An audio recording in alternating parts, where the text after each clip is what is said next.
peine d'aller évangéliser pour être ah Jésus, oh repentez-vous, et chez toi tu fermes ta bouche, t'es un muet, t'es un tricheur. Arrêtons de tricher. Amen. On va lire un peu plus loin, surtout de ne pas aller jusqu'au bout. Regardez Jean 16, verset 13. Qu'est-ce que l'évangile de Jean nous dit? Et là, ça va encore nous piquer un peu plus, mais excusez-moi. Je pense qu'on a besoin vraiment d'être piqué. Moi, j'ai pleuré longtemps, j'ai souffert longtemps de voir tout ça. J'ai dit non, Dieu, il faut que ça s'arrête. On ne peut pas jouer les hypocrites tout ça. On ne peut pas se mentir régulièrement comme ça, puis s'embrasser. On ne peut pas. Au bout d'un moment, il faut arrêter. Il faut être vrai ou être faux. Jean 16, verset 13, la Bible nous dit quoi? Quand le défenseur sera venu, l'esprit de vérité, qu'est-ce qu'il va faire? Il vous conduira dans quoi? Dans toute la vérité. Car il ne parlera pas de lui-même, mais il dira tout ce qu'il aura entendu et vous annoncera les choses à venir. Il révélera ma loi parce qu'il prend ce qui est à moi et vous l'annoncera. Tout ce que le Père possède est aussi à moi. Voilà pourquoi j'ai dit qu'il prend ce qui est à moi et vous l'annoncera. Ah mais à quoi sert le Saint-Esprit aujourd'hui? À quoi sert le Saint-Esprit? Si on ne compte pas sur le Saint-Esprit, pour être vrai, on va compter sur qui? Donc, parce que le frère t'a dit ah, bêtement, il dit ah ben il a dit, hein. Donc le frère se trompe, il te ment, donc toi aussi tu mens. C'est ce qu'on fait régulièrement, on reproduit ce que l'autre fait. Au lieu de te dire non, non mon frère, excuse-moi, moi dans ma vie je ne crois pas que c'est comme ça. Je pense qu'on devrait dire la vérité. Non mon frère, dis pas ça tout de suite, quel sort là. Et quand on ne dit pas tout de suite, qu'est-ce que ça fait? S'amplifier. La chose, vous savez, c'est comme les péchés cachés des fois. Tu le gardes pour toi, tu le chéris, tu comme le matin avec ton péché. Tu ne veux pas le dénoncer, tu ne veux rien faire avec, tu veux le garder. Donc il est là, et tu te promènes avec. Bonjour ma soeur. Oh pasteur, que Dieu soit béni. Oh quelle belle prédication. Oh, j'étais saisi, j'étais troublé par cette prédication. Et toi tu repars avec ton petit péché. Mais ta vie elle ne change pas, elle est bloquée ta vie.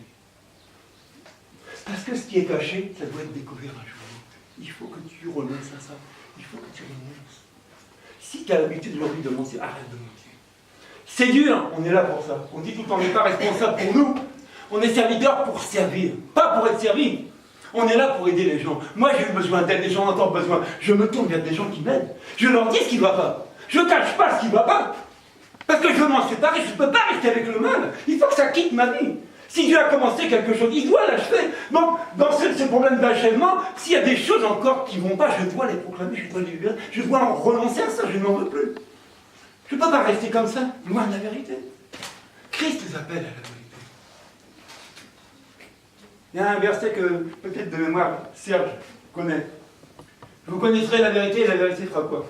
Dis-le Serge, s'il te plaît, fais-moi plaisir. Dis-le. J'aime quand il parle comme ça. Non, laisse-toi, dis-le. Mon ami, dis-le, ça me fera plaisir. Fort, parce qu'il y a un micro. Fort. Vous connaîtrez la vérité. Et la vérité vous affranchira. Voilà. Vous connaîtrez la vérité. Et qu'est-ce qu'elle fera rien? Elle vous affranchira. Vous avez entendu? Elle va vous libérer. Mais de quoi? On libère quelqu'un qui est en prison. On libère quelqu'un qui est esclave. On ne libère pas quelqu'un qui est libre. On n'est pas libre 100%. On est esclave quelque part. Mais la vérité, elle doit te libérer. C'est-à-dire que cette parole-là, quand tu la lis, quand tu l'entends, le Saint-Esprit, lui, il va amplifier pour que cette parole que tu as entendue te libère. Des fois, on dit, ah, la prédication, elle était bien. Si le frère un tel était là, il aurait entendu, c'était pour lui. Mais il n'est pas là. Par contre, toi, tu es là. Et si tu en parles, c'est que, peut-être ce verset-là, là, cache-le bien.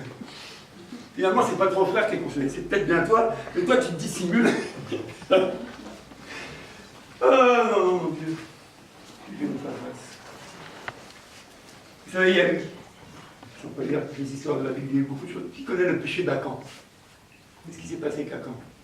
Il y a eu la prise de Jéricho avec Josué. Et des fois, Dieu disait, bon, de tout ce qu'il y aura là-bas, vous ne touchez à rien, c'est interdit. Vous ne touchez pas au butin, pas aux chevaux, vous ramassez rien de la campagne, là, c'est interdit. Et qu'est-ce qu'il a fait? Il a piqué un manteau, il a piqué des trucs et il les a cachés. Bon, quelque part, il a menti à l'ordre de Dieu. Mais il n'a pas oublié, il a menti à l'ordre de Dieu. Mais son péché là, c'est la cata pour Israël. Ah oui, ils ont fait la guerre à Ari, et là-bas, mais ils pensaient gagner, mais ils ont perdu. Et grave, lourd. Mais Josué a dit non, qu'est-ce qui se passe? Qu'est-ce qui s'est passé? On devait gagner cette bataille. Pourquoi on a perdu? Ah, mais comme Dieu est bon, il a révélé ce qui s'est passé. Quand Josué a appelé les familles comme ça, au moment, c'est sur raconte. Dis-moi qu'est-ce qui s'est passé? Je plaide la cause. Qu'est-ce que j'ai fait? J'ai pris des choses qu'il fallait. Je vous dis, avant, ça rigolait pas, ça. C'était œil pour œil, dent pour dent. L'ouragan, raide. On l'a tué. Aujourd'hui, avec Jésus, on ne va pas te tuer.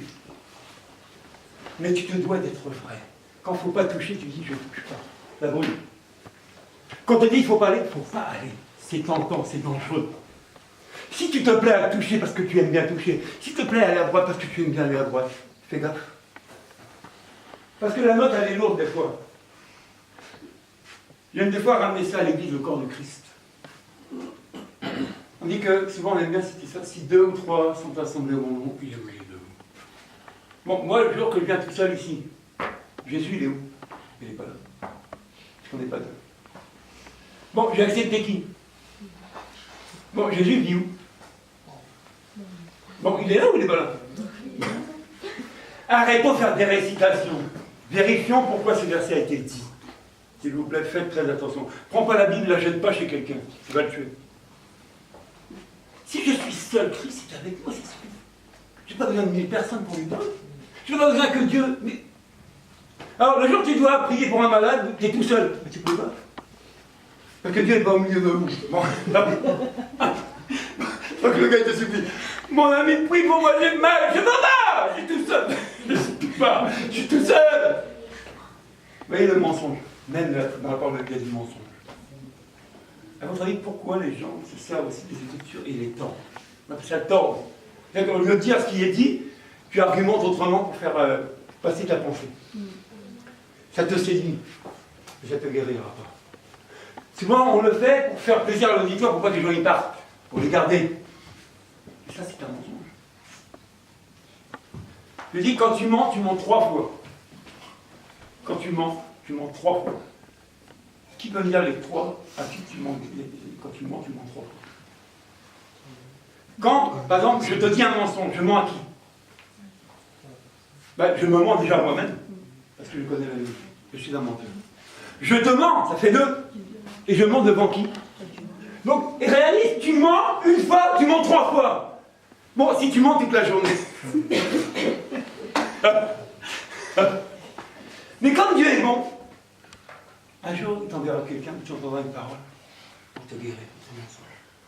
Dieu ne peut pas appeler quelqu'un à lui, même s'il est menteur, et puis qu'est-ce qu'il va en faire? Il va les tuer. Donc Dieu appelle les chrétiens pour tuer les chrétiens aujourd'hui. Non mais c'est fort, hein? Quand Dieu appelle quelqu'un, il connaît la personne, il sait dans quel état elle est de péché. Mais Dieu a son temps que nous, les hommes, on est pressés. Toi, tu vois quelqu'un attendu, tout de suite, il faut le changer. Tout de suite, c'est la cure d'âme, c'est la vie, tout de suite, tu entames le processus. Bon, toi, on a mis combien de temps à changer? Moi, c'est 19 ans, c'est pas fini. Et la personne, en une journée, tu veux dire, elle a changé. Je lui dis, arrêtons ça. C'est pas aimer la personne, c'est lui faire du mal. Aujourd'hui, on souffre du manque de vérité. Partout. On dit quoi que la vérité, c'est quoi pour l'Église? C'est quoi l'Église? L'Église, c'est là. L'Église, c'est là quoi? La colonne de la vérité. L'Église, c'est une colonne, c'est la colonne de la vérité. Et si une Église n'a plus cette vérité, c'est quoi l'Église? C'est une réunion de personnes qui ont entendu parler de Jésus. Des gens qui aiment bien être ensemble le dimanche, parce qu'ils ne voient pas la semaine. J'appelle ça un club chrétien. Excusez-moi. Mais s'il n'y a pas la vérité au milieu de nous, mais qui nous séduit? C'est le père du mensonge. Comme il l'a fait de tout temps. On n'est pas les premiers à être devant les mensonges. Les gens avant nous ont été. Ils ont menti. Et avant, je me dis, ça rigolait pas. Du temps de la loi, tu mens, paf, le coup près tombe. C'est fini. J'ai vu là dernièrement, aux infos, c'est en Turquie, je ne sais pas quoi, une dame qui a commis l'adultère, au Maroc, Tunisie, je ne sais pas où. 2 ans de prison ferme. Si on faisait ça ici en France, je vous dis, il n'y a plus de divorce. Si tu vas devant monsieur le maire, le gars il est cassé, il dit bon, je vous déclare mari et femme, mais faites attention, madame, tu commets des cas, c'est 4 ans de prison ferme, et toi c'est 10 ans. Là, je crois que les mariages, ça serait sérieux. Le gars, avant de commettre la vie, il m'a commencé à réfléchir au cachot. Maman, j'aime trop la liberté. Non, non, non, non, non. Voilà, le gars dit bon, moi je me marie pas. Je veux plus me marier. C'est trop dur le mariage. Oui, même dans le mariage, il y a du mensonge. Le mariage par intérêt. Des intérêts cachés.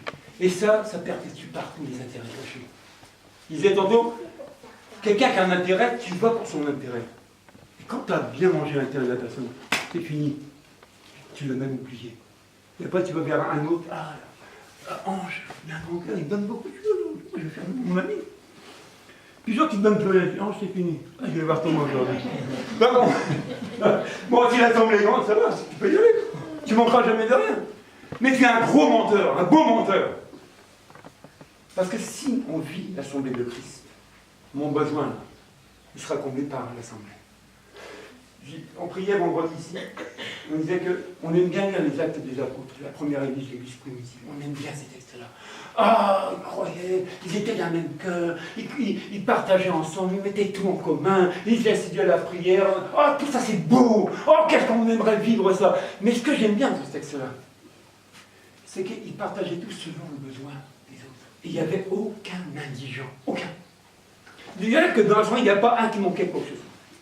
Tellement, ils étaient tous en commun et ils partageaient selon le besoin de chacun. C'est ça la belle image de l'Église. C'est ça l'amour, c'est ça la famille de Dieu. Est-ce qu'aujourd'hui on est dans cette condition-là? Ben si on n'y est pas, comment voulez-vous qu'on vive les choses comme eux? La Bible, c'est un modèle. C'était bien des êtres humains dont on parle. C'est des gens qui avaient cru, c'est des gens qui partageaient, qui s'aimaient, qui mettaient tout en commun, qui vendaient tout leur bien. Mais qu'est-ce qui nous empêche aujourd'hui de faire ça, à part nous? Et on veut vivre ces choses-là comme eux. On dit que beaucoup